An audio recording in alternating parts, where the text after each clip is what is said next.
एक और प्रेरणादायक अध्याय में आपका स्वागत है। इस बार हम एक गतिशील उद्यमी, तेज निवेशक और दूरदर्शी व्यवसायी के जीवन की खोज करेंगे। आइए सीधे उनकी दुनिया में कदम रखें। कुछ लोग ऐसे होते हैं जिनकी वित्तीय यात्रा पहली नजर में साधारण लगती है, लेकिन जैसे जैसे आप गहराई से जानने लगते हैं, आपको एहसास होता है कि उनकी कहानी बिल्कुल अनोखी है। संजीव धीरज भाई शाह ऐसे ही एक दुर्लभ वर्ग से आते हैं।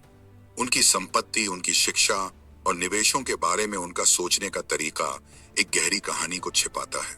एक ऐसी कहानी जो केवल संख्याओं को देखकर नहीं, बल्कि उन रास्तों को समझकर ही जानी जा सकती है जिनसे ये संख्याएं बनी। जो शुरुआत शेयर और पोर्टफोलियो की साधारण कथा से होती है, वह धीरे धीरे कहीं ज्यादा समृद्ध कहानी में बदल जाती है।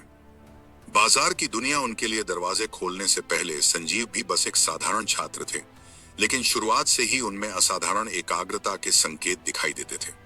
उनकी शैक्षिक यात्रा की शुरुआत सिडनी स्ट्रिंगर स्कूल से हुई, जहां उन्होंने 1974 से 1982 तक पढ़ाई की। यह कोई साधारण बचपन का अध्याय नहीं था।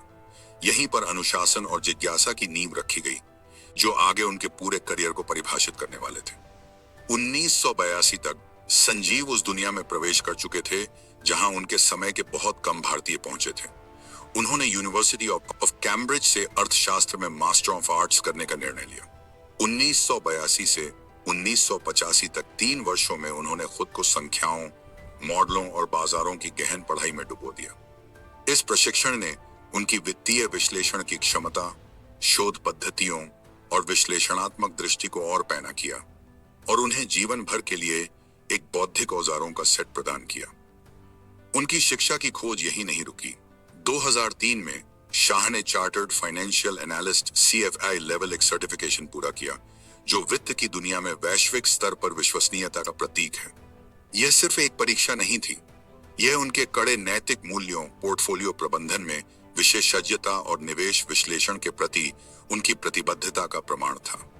वर्षों बाद 2018 में प्रतिष्ठित कोलंबिया बिजनेस स्कूल में उन्होंने executive education program value investing, making intelligent investment decision पूरा किया। तब तक वे पहले से ही एक स्थापित नाम बन चुके थे, लेकिन इस कार्यक्रम ने बाजारों को स्पष्टता और दूरदृष्टि के साथ समझने की उनकी क्षमता को और निखारा। लंदन मेट्रोपॉलिटन यूनिवर्सिटी के साथ उनका संबंध सार्वजनिक रिकॉर्ड में कम विस्तार से उपलब्ध है, फिर भी यह उनकी शिक्षा की बुनाई में एक और धागा है। एक बात निश्चित है, शाह के लिए शिक्षा कोई चरण नहीं थी, बल्कि जीवन भर की खोज थी। ज्ञान से सुसज्जित होकर संजीव ने वित्तीय दुनिया में कदम रखा। उनके करियर का नक्शा एक बेचैन महत्वाकांक्षा को दर्शाता है। उन्होंने कभी एक ही भूमिका या संस्था तक खुद को सीमित नहीं किया। इसके बजाय उन्होंने दशकों, संस्थानों और महाद्वीपों के पार एक पहचान बनाई। जुलाई 1996 तक उन्होंने इंडिया वैल्यू इन्वेस्टमेंट्स लिमिटेड की स्थापना की, जहां उन्होंने संस्थापक और निदेशक दोनों की भूमिका निभाई। यह केवल एक पदवी नहीं थी, यहां उन्होंने वित्तीय विश्लेषण, शोध, निवेश प्रबंधन और बाजार मूल्यांकन में रणनीतियां बनाई, जिससे उन्हें एक वैल्यू ओरिएंटेड निवेशक के रूप में लंबे समय तक ख्याति मिली। मई 2005 में उन्होंने फ्रंटलाइन एनालिस्ट्स की सह स्थापना की, जो वैश्विक बाजारों के लिए बॉन्ड रिसर्च को समर्पित एक परामर्श कंपनी थी। एक संस्थापक शेयरधारक के रूप में शाह ने इसकी विश्वसनीयता स्थापित करने में मदद की। ग्राहक इस फर्म की अंतर्दृष्टियों पर भरोसा करते थे, क्योंकि शाह और उनकी टीम ने गहन वित्तीय विश्लेषण और शोध संचार प्रस्तुत किया। लेकिन शायद उनकी सबसे चर्चित भूमिका नवंबर 2008 में आई, जब वे सन ग्लोबल इन्वेस्टमेंट्स लिमिटेड से मुख्य निवेश अधिकारी के रूप में जुड़े। लगभग 15 वर्षों तक, मार्च 2023 तक, उन्होंने कंपनी के इन्वेस्टमेंट एडवाइजरी और एसेट मैनेजमेंट डिवीजन का नेतृत्व किया। उन्होंने वैश्विक fixed income markets, equity derivatives, USD, euro, GBP में बॉन्ड्स और स्ट्रक्चर्ड प्रोडक्ट्स में रणनीतियां बनाई। वे क्लाइंट मैनेज्ड अकाउंट्स के पोर्टफोलियो मैनेजर और कई फंड्स के सह प्रबंधक भी रहे, जहां उन्होंने रिटर्न को अनुकूलित करने और जोखिम को संतुलित रखने का नाजुक कार्य संभाला। उनके कार्यकाल ने सन ग्लोबल की निवेश प्रोफाइल को बदल दिया और इसे वैश्विक मंच पर प्रतिस्पर्धी बना दिया। जब उन्होंने 2023 में इस भूमिका से विदाई ली, तो शाह ने एक नए चरण में प्रवेश किया, एक निजी निवेशक और पूर्णकालिक लेखक के रूप में।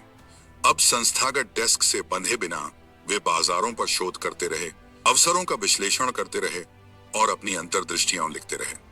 पेशेवर सफलताओं के बीच शाह ने वित्त से बाहर भी अपना योगदान दिया।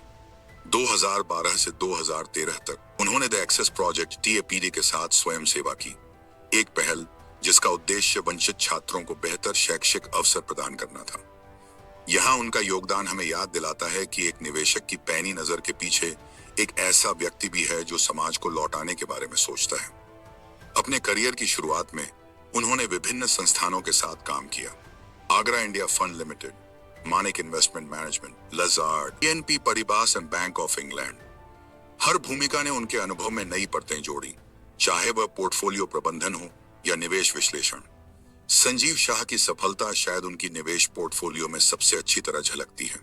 हाल के शेयर होल्डिंग डेटा के अनुसार बाजार में उनकी कुल संपत्ति 727 करोड़ 70 लाख से अधिक है, जो 11 सार्वजनिक रूप से सूचीबद्ध शेयरों में फैली हुई है। ये यादृच्छिक चयन नहीं है, इनमें रणनीति के पैटर्न दिखते हैं। उदाहरण के लिए फार्मास्यूटिकल्स उनकी होल्डिंग्स का 2.89% हिस्सा बनाते हैं, एक ऐसा क्षेत्र जो लंबे समय तक लचीलापन दिखाता है। वस्त्र और रेडीमेड परिधान इसके बाद 1.83% पर आते हैं, जो रोजमर्रा की खपत से जुड़े उद्योगों पर उनकी पैनी नजर को दर्शाते हैं। उनका पोर्टफोलियो ट्रांसपोर्ट और लॉजिस्टिक्स तथा केमिकल्स तक फैला हुआ है, जिससे संतुलन और विविधीकरण सुनिश्चित होता है। हाल के तिमाहियों में चुनी गई कंपनियों की सूची एक सावधानी पूर्वक बनाई गई तस्वीर जैसी दिखती है।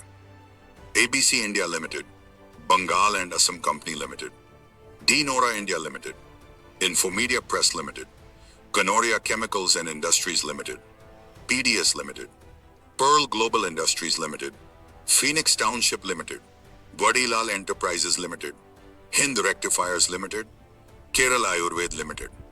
इनमें से हर होल्डिंग उस सिद्धांत से जुड़ी है जिसमें वे वहां मूल्य खोजते हैं जहां औरों को कुछ खास नजर नहीं आता। त्रैमासिक तुलना उनकी गतिशीलता दिखाती है।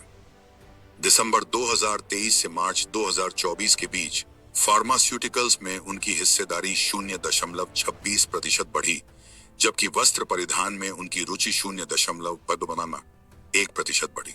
ये भले ही छोटे प्रतिशत लगें, लेकिन ये उनके लगातार पोजीशन को बारीकी से समायोजित करने का संकेत है। कुछ नए प्रवेश और निकास भी हुए, हालांकि हर विवरण सार्वजनिक नहीं है। फिर भी जो दिखाई देता है वह यह बताने के लिए काफी है कि वे एक सक्रिय अनुकूलनशील निवेशक हैं जो कभी ठहरते नहीं। पहली नजर में शाह एक संख्याओं के आदमी लगते हैं, नेटवर्थ, प्रतिशत, प्रमाण पत्र और पद, लेकिन केवल संख्याएं सार नहीं पकड़ पाती। अरबों और बोर्ड रूम्स के पीछे एक ऐसी कहानी है जो बचपन में बने अनुशासन से शुरू हुई, कैम्ब्रिज में पैनी हुई, वैश्विक वित्तीय केंद्रों में परखी गई और बदलते बाजारों के साथ वर्षों तक ढलते ढलते परिपूर्ण हुई। आज जब वे लिखने या विश्लेषण करने बैठते हैं तो शाह केवल एक धनी निवेशक नहीं रह जाते। वे उस विचार का प्रतीक हैं कि जिज्ञासा, अनुशासन और निरंतर सीखना कक्षाओं से लेकर वैश्विक वित्तीय नेतृत्व तक का रास्ता बना सकता है। और फिर भी मन में सवाल उठता है, इस सारी जानकारी और अब भी सक्रिय पैनी सोच के साथ आगे संजीव शाह क्या खोजेंगे, किसमें निवेश करेंगे या क्या रचेंगे? यही वह अनुत्तरित प्रश्न है और शायद उनकी कहानी का सबसे रोचक हिस्सा भी।